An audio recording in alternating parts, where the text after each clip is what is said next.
Peace and love, family. Yeah, it's your boy TEZ, the local financial ninja. I'm tapping in with another talk. What I wanted to do is talk to you guys today about myself, my background, my upbringing, gives you a more holistic understanding of who I am and how I came to be.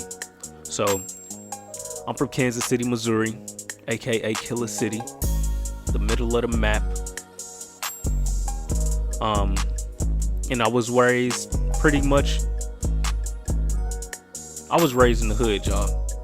I was raised in poverty. I wasn't hood adjacent. I'm not gonna put any sugar coat on it, and I'm not gonna try to make it seem crazier than what it was. I was just a average hood nigga, you know what I'm saying?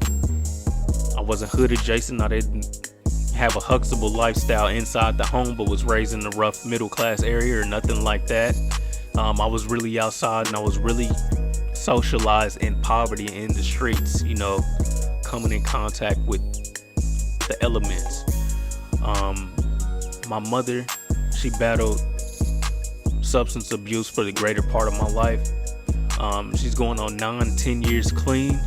She overcame that when we moved from Kansas City back in 2011. So the most updue respect to her. All praises go to her. My father, he's a street cat. That's how I like to label it. You know, he was just a hustler, you know what I'm saying? And I respected him for that. He wasn't necessarily involved in my life on a day-to-day basis, but he did come around. I knew who he was. I got to see his face and things like that. We interacted. He looked out, but he was a hustler, so I respected him for the most part.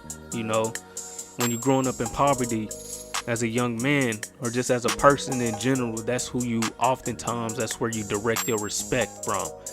The people who are hustling, the guys who can go out and get it, who's pulling up on them gold D's, that candy paint, you know what I'm saying, who got the fresh Air Maxes, you know, those street cats, man. And that's who I was socialized around, and that's who I looked up to for the most part, because those are the only figures I had to look up to. One person that always looked out for me was my sister. Man, my sister, she's a G.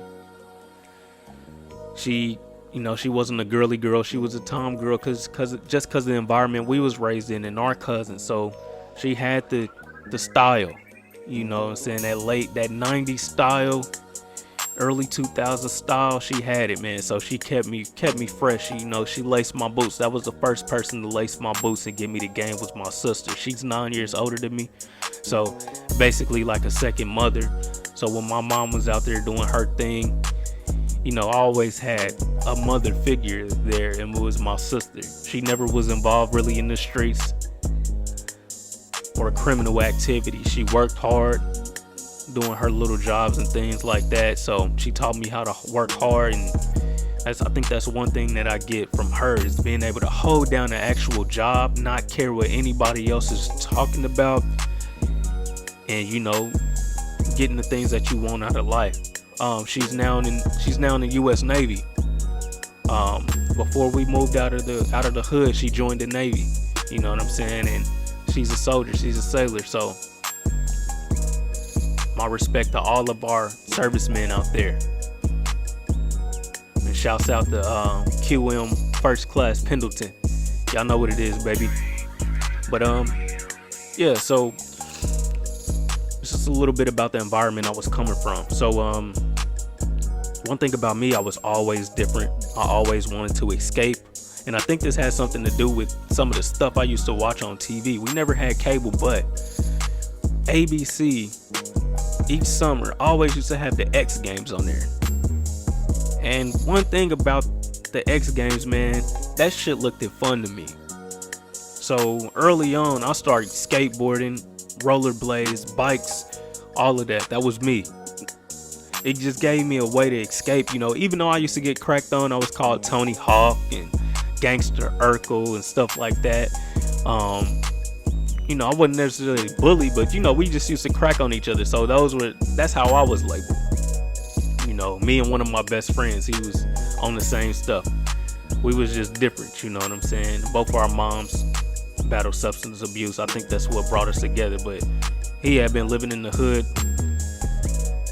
since shit. We were both born in that hood, so he's my friend to this day. Shout out to my boy Mac Russ.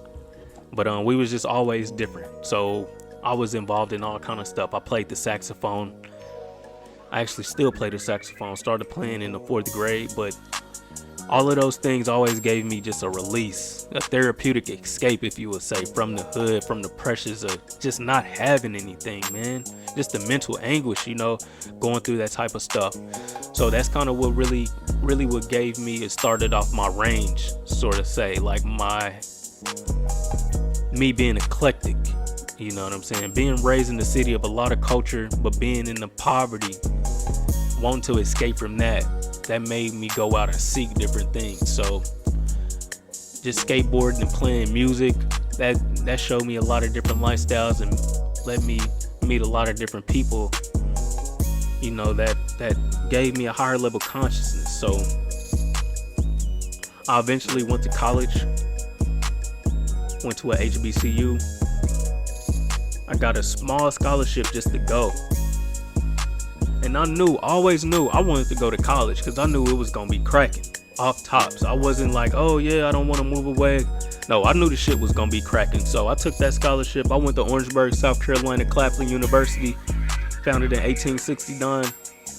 And I had the ball of my fucking life, y'all. The most transformative years in my life. I ended up getting into the Honors College. Rest in peace to Alice Carson Tisdale. The Honors College was named and ran by her. But yeah, I got a full ride scholarship my second semester there and graduated, a degree in finance, got out, moved back home. I got it out of the mud, got on my feet, started working for a bank, had a child, moved back to the East Coast. Now I'm studying, getting my MBA online, work for one of the top mutual fund companies. I run a small business. I'm a financial literacy advocate, and I'm 10 toes down. And all I want to do is pull up my people and inform my people. So that's just a little bit about who I am. If you know me personally, you know there's a lot more to the story, but I just want to give a general background as to who I am, where I come from. And I appreciate you guys for listening, tuning in, tapping in with me. Make sure you check my YouTube page, Financial Ninja. But yeah, y'all have a good one. Peace and love. Thank you for tuning in. Today's episode is sponsored and powered by my business, Shea Butter Network. Our website is www.sheabutternetwork.org. We provide 100% organic, pure, naturally non-GMO products for your hair and skin. Anything you find on our website, you can use it from head to toe. We'll guarantee, we'll put our word on it, that it will not be mixed with anything else. One problem is that I saw in the market with these products, when you're going to search for your Jamaican black castor oil, your avocado oil, your shea butter and things like that in these stores, 90% or matter of fact 99% of these products are mixed with something else. Just take a look at the ingredients list next time you go buy some oil from a store that you need for your hot oil treatment, or something to put on your feet or your hands, or something you're looking for to cure that eczema or that damaged hair or that skin problem you're having. Come check us out. We have very good products sourced from some of the best suppliers across the globe, and we provide them at a fraction of the cost of what you can find them in these stores. So that's www.sheabutternetwork.org. Peace and love.